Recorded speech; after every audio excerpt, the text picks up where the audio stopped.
So here's the whole kind of pickguard control assembly. So a couple of things I just wanted to point out to you. Occasionally the strings were hitting the pickup, particularly on the 4th string with the upper frets. But when I look at this, I don't know if you can see it, the whole of the pickguard is really quite distorted, and it's actually lifting the pickup up. I think the reason for that is if we turn it over, the pickup's kind of hollow underneath, and because these screws have probably been over tightened and there's no kind of washer here, that's squished the pickguard down into that kind of hollow and has created this kind of bellying effect. I don't know if you can see that there. So what I'm going to do is undo those two and make some kind of big washers to try to alleviate that. And then also when I come to fix this down, I think I put a couple of tiny extra screw holes in there. I did think there was something wrong with the wiring at the jack socket, giving me all that crackling. But the more I used the base, the better it got. And what I think it is simply the corrosion on or inside that jack socket. So all I'm going to do with that jack socket is give it a good clean up. I mean, this is all the original wiring, so I don't really want to interfere with it too much. But what I will do is I will take the pots off and the jack socket and put some copper foil on there again to help with the shielding. And as you can see here, these two screws here are a bit kind of roached, so I want to replace those with some nicer ones. And I want to give the knobs a bit of a clean up.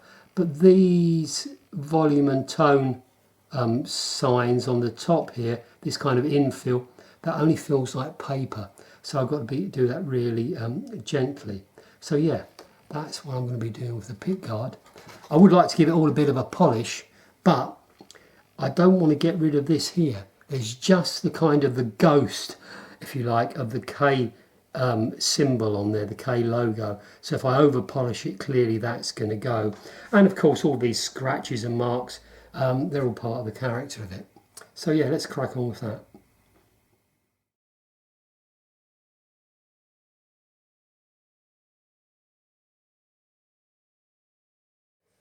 So I've put on this copper foil for the shielding, and you may be able to see how it undulates in and out where these holes are, where the thumb rest was bolted down. So rather than bolting it down, what I'm going to do is I'm going to screw it down and put a piece of this thin plywood on the back. So hopefully that will help pull this area of the pickguard flat.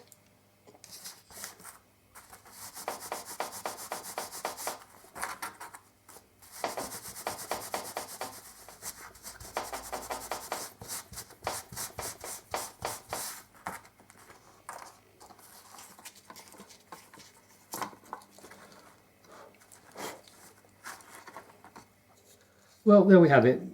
That's as much as I want to do as far as the refurbishment of this pickguard assembly is concerned. So it's all been nicely cleaned up. Still got the ghost of the Kay logo on there, which I'm pleased about. Yeah, so all of that now is ready to go back on. So all the original pickguard screws are really completely roached. I'm replacing them with some new ones. These kind of screws are always hard to find. I got those from Black Dog Music, if you're interested.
Well, there we have the base plate and the saddle of the bridge.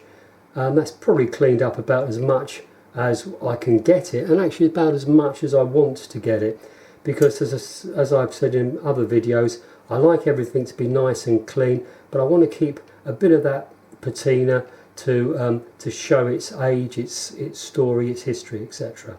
So yeah, so that's those two components of the bridge complete. So you can see now that I've fixed the tailpiece down using some nice stainless steel screws, so that's firmly held in place. I decided that I quite like the sort of test setup that I had on the bridge. So rather than put compression springs in here, what I've decided to do is replace all of that with some nice stainless steel set screws and nylocks. So what I'm going to do is, when I get the instrument set up, the intonation and the action correct, I can then lock these in place, and that will give a really firm anchor for the strings. And of course you can still adjust it by backing off the nuts, you know, one way or another. Yeah, so I'm quite pleased with that.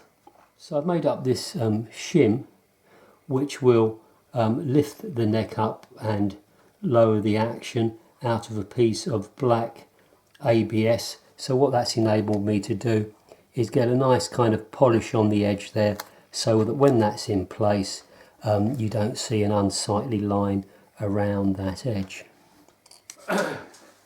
And so there we have it, my friends, the Kay bass body assembly complete and looking really quite lovely, if I say so myself. Yeah, I think there's a bit missing that goes in here, so maybe we'll have to deal with that in the next video. So until then, thanks for taking the time to watch this video, and yeah, we'll see you soon. Cheers.